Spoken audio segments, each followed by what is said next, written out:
like the original desert bus, like the first desert bus. Yeah. Why we set the goal, why we set the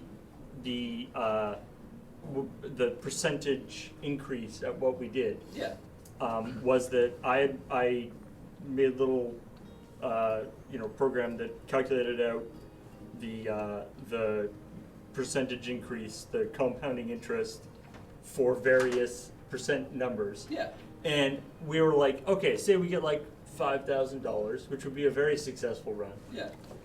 We want this to pay. We want to be doing this for longer than 24 hours. Yes. Because many of the people watching have played a video game for 24 hours themselves. Okay. Not for any charity event, but just because it was a cool game. Sure. So we wanted to make sure it was something that was like a little bit impressive, interesting. Yeah. And that's how we ended up with it. We're like, if we do 7%, we get $5,000. That'll take us to about Sunday. If we start on Friday, that'll be nice. And then, of course, that didn't work out so well. Yeah, you kind of blew through that in a big hurry. I wasn't there, so I do find it, I have a hard time putting myself in mind of what it must have been like when you hit 5,000 in short order and then thought to yourself, well, what happens? I definitely remember feeling there was a sense of worry.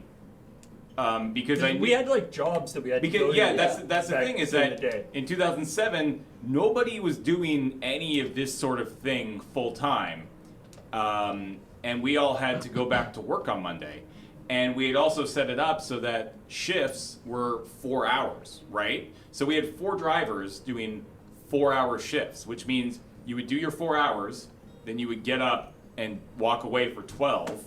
Even though you would still generally be at the house. Yeah. And then you would have to be back. Which was so much worse for sleep. It was so much worse for sleep because if you started at say 8 in the morning, then you would drive till 12 at night or 12 in the afternoon. Your next shift would start at midnight. Yeah. Till 4 a.m. It was ludicrous. It was so dumb. Like, it was a terrible idea.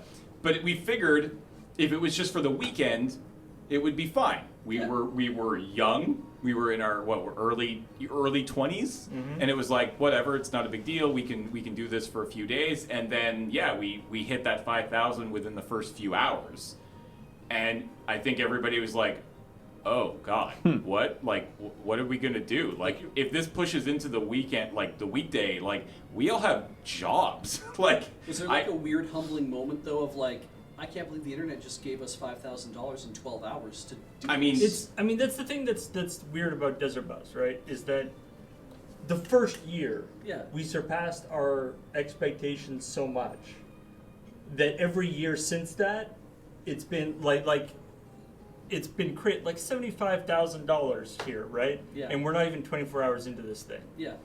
Like the first year we made the one Desert Buck, the 22,000, which was about what I had made in my job that year. Yeah. Because I wasn't making much in my job. Yeah.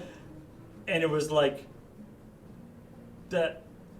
So like that was like where at the level where I could sort of conceptualize how much money that was coming in. Yeah. And it was just like if I had worked the entire year and given all of that money to charity, it still wouldn't have been as much. And so it's like, holy crap. And at a certain point, it just becomes numbers on a screen. You're just like, I love the world of Desert Bus is this amazing world where we can be like, hey, Ben will sing a thing for the next little while. Let's see if we can raise $1,000. And then it just happens. It just happens. Yeah. I have a lot of friends. I know a lot of people who do fundraising for other very worthwhile causes, and they have to struggle so hard to do just get a little bit out of people. Yeah. And Desert Bus is this crazy, amazing world where that actually it just happens. Yeah. And I don't quite understand it, but I'm amazed by it and humbled always by what has happened. And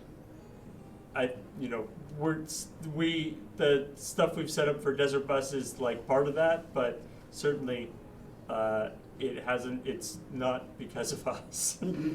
It's because of all the amazing people watching. We show up here, but we don't generate any of those donations. The donations are generated from the people who are watching, which is so great because it's just like, good thing we're here, and this is happening.